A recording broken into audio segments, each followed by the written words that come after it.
स्वागत है आप सभी का पुनः इस चैनल पर। साइटोलॉजी के सेगमेंट में हम लोग गाल्जी बॉडीज़ को आज के सेशन में समाप्त करते हैं, कंप्लीट करते हैं। इससे होने वाले जितनी भी क्वेश्चंस होंगे आपको समझ में आ जाएंगे।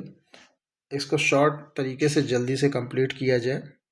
यहाँ पे देखिए, आप लोगों के लिए एक स्लाइड हम लोग तैयार किए हैं। क्या है ये?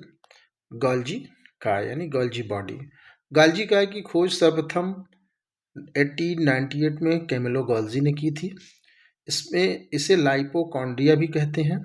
ये जीवाणु बीजीय तथा माइक्रोप्लाज्मा को छोड़कर अन्य सभी जीवाणुओं की कोशिकाओं में मिलते हैं।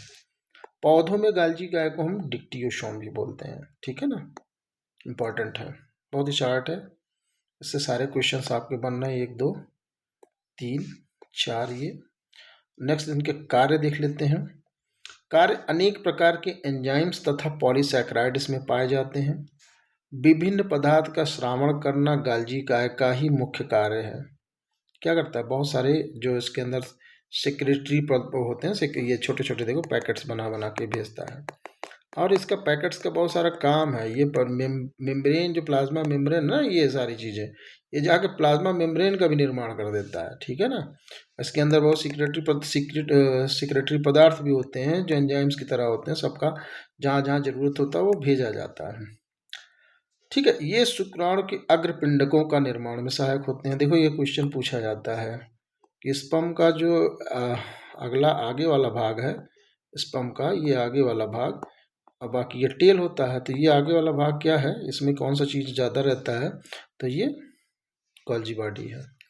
यह जंतुओं के हार्मोन्स स्रावित करता है। इसमें जंतुओं में हार्मोन स्रावित करता है, इसलिए जितनी भी हार्मोनल बॉडी होती हैं किसी भी एनिमल्स में, वो उसमें ये गोल्जी ऑपरेटस इम्पॉर्टेंट है, बहुत ज़्यादा मात्रा में होता है। कोशिका विभाजन के समय कोशिका पट्टिका का निर्माण, जो सेल डिवीज़न होता है, तो सेल डिवीज़न होने पर ये जो बीच में ये कोशिका की जो दीवार बनती है ना, ये पट्टी, इसमें ये गोल्जी गार्ड के जो सिक्रेटरी पदार्थ हैं, ये सब जाके यहाँ लेयर्स का निर्माण, पट्टिका का निर्माण भी करते हैं। यही है इसका मेन एक काम। 2 3 4 5। नेक्स्ट स्लाइड पे आते हैं। अंतःप्रदब्बी जालिका, एंडोप्लाज्मिक रेटिकुलम। अंतःप्रदब्बी जालिका क्या है? इसकी खोज CR पोर्टर ने की थी। किसने की था? KR पोर्टर ने की थी। अंतःप्रदब्बी जालिका के ये जो है कब किया था उन्होंने? 1945 में। केंद्रक कला से केंद्रिका द्रव्य तक ये फैली रहती है। ठीक है। किसी भी केंद्रक से, सेल के अंदर जो केंद्रक होता है, वो केंद्रक कला से केंद्रिका द्रव्य तक, ये जो द्रव्य होता है ना, इस सेल के अंदर, तो ये इसी के अंदर फैली हुई रहती है। ठीक है। परंतु जीवाणु बीजीय तथा स्तनधारियों के लाल रुधिर कोशिकाओं को छोड़कर, बहुत इंपॉर्टेंट है, वेरी वेरी इंपॉर्टेंट। कहाँ कहाँ? जीवाणु, बैक्टीरिया, बीजीय, ब्लू ग्रीन एल्गी, और स्तनधारियों की लाल रुधिर कणिकाओं में ये नहीं पाई जाती है। ये लाइपोप्रोटीन की दोहरी इकाई झिल्ली से है, डबल मेम्ब्रेन स्ट्रक्चर है। ठीक है ना, लाइपोप्रोटीन की आकृति के आधार पे 3 प्रकार होती हैं: सिस्टर्नी, थैली और नलिकाएं ट्यूबुल्स बनाती हैं। ठीक है। इनका कार्य कोशिका द्रव्य तथा कोशिका द्रव्य के बीच संबंध बनाए रखना है। ठीक है। इनका कार्य कोशिका द्रव्य तथा केंद्रिका द्रव्य, ये जो अभी बताया ना, यहाँ जो सेल है, सेल और ये केंद्रक है, तो यहीं से लगा हुआ है ना ये। तो ये क्या होता है, ये इस साइटोप्लाज्म और ये जो न्यूक्लियोप्लाज्म था, न्यूक्लियस था, इसके बीच में एक स्ट्रक्चर यानी काम करती है कनेक्शन का। ठीक।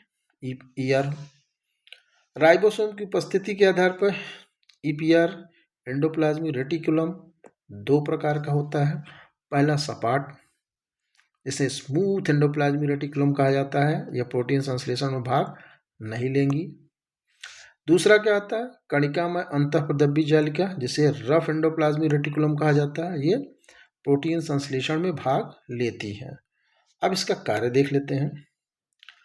प्लाज्मोडेस्माटा के माध्यम से एक कोशिका से दूसरी कोशिका के मध्य संबंध रखता है, प्लाज्मोडेस्माटा के माध्यम से। ठीक है।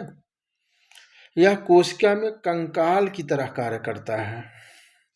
यह कोशिका विभाजन के तल को निश्चित करता है। देख रहे हैं, बहुत इंपॉर्टेंट है। आनुवांशिक पदार्थों के अभिगमन में सहायता करता है, बहुत इंपॉर्टेंट है। पदार्थों के अंदर आने जाने पर नियंत्रण रखता है। यह कोशिका भित्ति तथा कोशिका विभाजन के बाद केंद्रक आवरण का कार्य करता है। जब भी कोशिका विभाजन होगा ये केंद्रक के आवरण का कार्य करता है। प्रोटीन संश्लेषण तथा ग्लाइकोजन संग्रहण का काम करता है, बहुत इंपॉर्टेंट है प्रोटीन संश्लेषण। ठीक है,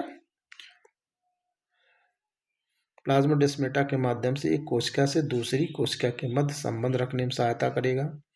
कोशिका में कंकाल की तरह कार्य करता है। कोशिका विभाजन में तल को निश्चित करता है। आनुवांशिक पदार्थों के अभिगमन में सहायता करता है। पदार्थों के अंदर आने जाने पर नियंत्रण रखता है। कोशिका भित्ति तथा कोशिका विभाजन के बाद केंद्रक आवरण का कार्य करता है। प्रोटीन संश्लेषण तथा ग्लाइकोजन का संग्रहण भी करता है। बहुत इंपॉर्टेंट है, इतना याद 2 बार 3 बार देख लीजिए, याद हो जाएगा।